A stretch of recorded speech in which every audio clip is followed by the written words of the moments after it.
Bismillahirrahmanirrahim. Assalamualaikum warahmatullahi wabarakatuh. Sahabat yang berbahagia, alhamdulillah dengan izin Allah kita bisa bertemu kembali pada episode kali ini. Insya Allah pada kesempatan hari ini kita akan membahas dan mendalami kunci dasar memahami tata bahasa Arab.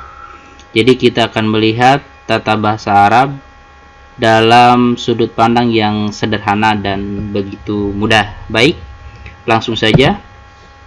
Kunci dasar memahami tata bahasa Arab yakni tidak akan terlepas dari tiga hal, ya.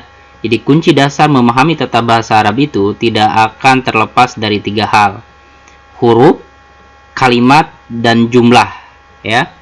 Huruf, kalimat, dan jumlah.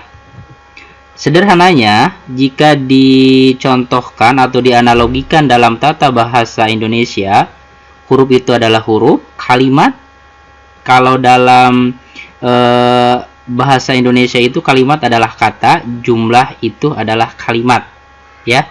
Jadi perbedaannya cuma perbedaan istilah saja. Jadi kalimat itu dalam bahasa Indonesia kata, kalau jumlah dalam bahasa Indonesia itu adalah kalimat. Itu yang perlu kita pahami untuk tahap pertama. Oke, kita lanjut untuk mempelajari atau mendalami tentang huruf. Nah, huruf dalam istilah bahasa Arab, huruf mengandung arti dan maksud yang sama dalam huruf dalam istilah bahasa Indonesia, ya. Jadi huruf adalah pembentuk dari sebuah kata.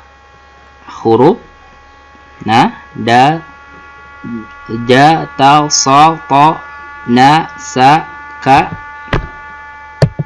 Nah, selanjutnya dalam pembagian huruf dalam sudut pandang tata bahasa Arab, ya. Jadi dalam tata bahasa Arab, huruf ada yang mengandung arti dan ada yang tidak mengandung arti. Jadi berbeda dalam tata bahasa Indonesia. Dalam tata bahasa Arab, huruf itu ada yang dia mengandung arti, ada yang tidak mengandung arti sekalipun, kecuali jika huruf-huruf itu membentuk sebuah kata. Oleh karena itu, huruf terbagi menjadi dua, yaitu huruf hijaiyah dan huruf ma'ani. Huruf hijaiyah adalah yang disebut dengan huruf mabani. Jadi huruf hijaiyah itu disebut juga dengan huruf mabani, yaitu huruf yang bisa membentuk satu kata dan tidak memiliki arti. Ini huruf hijaiyah atau huruf mabani. Selanjutnya huruf ma'ani. Nah, ini pembagian kedua, ya. Tadi kan huruf hijaiyah disebut juga mabani. Nah, yang pembagian yang kedua, huruf ma'ani. Huruf ma'ani adalah huruf-huruf yang mempunyai arti. Nah, ini dalam tata bahasa Arab, huruf ma'ani ini adalah huruf yang mempunyai arti karena telah mempunyai arti di dalamnya. Contoh, waw mempunyai arti dan, bi dengan. Nah, ini yang termasuk dalam tata bahasa Arab yang masuk kepada istilah huruf ma'ani, yaitu huruf yang mempunyai arti. Nah, lalu contoh selanjutnya, idza, apabila, min, dari, au, atau summa, kemudian waw, dan. Nah, ini idza, min. Nah, ada sebuah pertanyaan mungkin, ya, untuk yang baru belajar bahasa Arab. Idza, apabila kan idza ini terdiri dari 1, 2, 3 huruf, tetapi kenapa ini masuk kepada istilah huruf, tidak masuk kepada istilah kata atau kalimat dalam tata bahasa Arab? Nah, ini yang harus kita pahami, bahwa huruf di sini dalam tata bahasa Arab, nah ini yang perlu sahabat perhatikan baik-baik.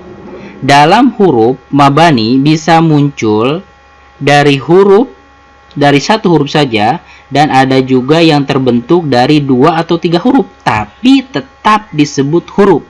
Nah, berbeda dengan huruf hijaiyah. Ini yang terpenting, bahwa dalam tata bahasa Arab huruf itu nanti bisa dibentuk dari dua atau sampai 3 huruf, tapi tetap disebut huruf. Nah, nanti kalau kita ke depan akan bertemu dengan huruf jar, huruf hijaiyah, ya. Itu. Selanjutnya kalimat. Nah, tadi kita sudah membahas tentang huruf, sekarang kalimat. Nah, istilah kalimat dalam bahasa Arab adalah mengandung makna yang sama dengan kata dalam bahasa Indonesia. Saya ulangi, kalimat dalam bahasa Arab mengandung makna yang sama dengan kata dalam bahasa Indonesia. Nah, jadi kalau sahabat mendengarkan kalimat, istilah kalimat dalam belajar tata bahasa Arab, berarti itu adalah kata. Itu kuncinya. Ya. Maka oleh karena itu, ini sebuah perbandingan, ya, perbandingan bagi sahabat untuk lebih menyederhanakan pemahaman tentang tata bahasa Arab. Jadi dalam tata bahasa Arab huruf, dalam bahasa Indonesia juga huruf. Nah, dalam bahasa Indonesia kata, maka istilah kata dalam bahasa Arab itu disebut kalimat. Jadi kalau dalam pembelajaran bahasa Arab, buatlah contoh kalimat. Berarti yang dimaksudnya itu adalah buat contoh kata, bukan kalimat dalam bahasa Indonesia, ya. Ini yang perlu dipahami. Jadi nanti ke depan ketika ada istilah kalimat dalam pembelajaran bahasa Arab, berarti itu adalah kata. Selanjutnya, dalam bahasa Indonesia kalimat, maka dalam bahasa Arab itu istilahnya itu adalah jumlah atau kalam. Nah, ini perbandingan kaidah mendasar yang sahabat harus pahami bersama. Nah, jadi kalimat adalah lafaz yang mempunyai arti baik 1 huruf, 2 huruf ataupun lebih. Nah, ini. Jadi nyambung dengan pembahasan huruf yang tadi, bahwa tadi huruf ada yang terbentuk dari 2 atau 3. Nah, ini bisa masuk kepada huruf yang masuk ke istilah atau masuk ke kalimat. Nah, atau kata. Contoh. Oke, kita perhatikan. Nadhara melihat, wadha'a meletakkan, tolaba meminta, masaun sore, lailatun malam, anfaqa berinfak, sa'ala bertanya, sorokha berteriak, ila ke, min dari, bi dengan, fa maka. Nah, maka kalimat itu adalah lafaz yang mempunyai arti. Jadi lafaz yang mempunyai arti, dia itu masuk kepada kalimat. Baik 1 huruf. Nah, ini yang 1 huruf ternyata ini masuk kepada kalimat juga, ya. Berarti kata gitu ya dalam bahasa Indonesia. Nah, bi juga masuk kepada contoh kalimat. Jadi huruf ma'ani yang tadi kita pelajari bersama, yang ma'ani itu yang huruf mempunyai arti. Nah, ini bisa dimasukkan kepada contoh kalimat juga, ya. Jadi contoh huruf ma'ani, nah, ba, wa dan yang lain-lainnya ini masuk ke pembahasan huruf juga, tetapi dia bisa dijadikan contoh sebagai kalimat. Kenapa? Karena tadi kalimat itu adalah lafaz yang mempunyai arti. Karena ini mempunyai arti, maka bisa dimasukkan kepada contoh kalimat juga. Nah. Selanjutnya, pembagian kalimat. Oke, ingat ya, pembagian kalimat berarti itu adalah pembagian kata dalam bahasa Indonesia, ya. Kalimat itu berarti kata dalam bahasa Indonesia. Itu yang harus dicamkan baik-baik. Kalimat terbagi menjadi 3, yaitu isim, fi'il, dan huruf. Jadi kalimat terbagi menjadi 3, yaitu isim, fi'il, dan huruf. Ini jadi pembagiannya kita dibagi menjadi 3, ya. Isim. Apa sih isim itu? Isim adalah kalimat yang mempunyai arti yang tidak berkaitan dengan waktu, ya. Jadi kalimat yang mempunyai arti, kata dalam bahasa Indonesia yang mempunyai arti yang tidak berkaitan dengan waktu, bisa menunjukkan, nah ini camkan baik-baik oleh kita semua, bisa menunjukkan kata benda, tempat, sifat, nama orang, dan lain sebagainya. Contoh, jadi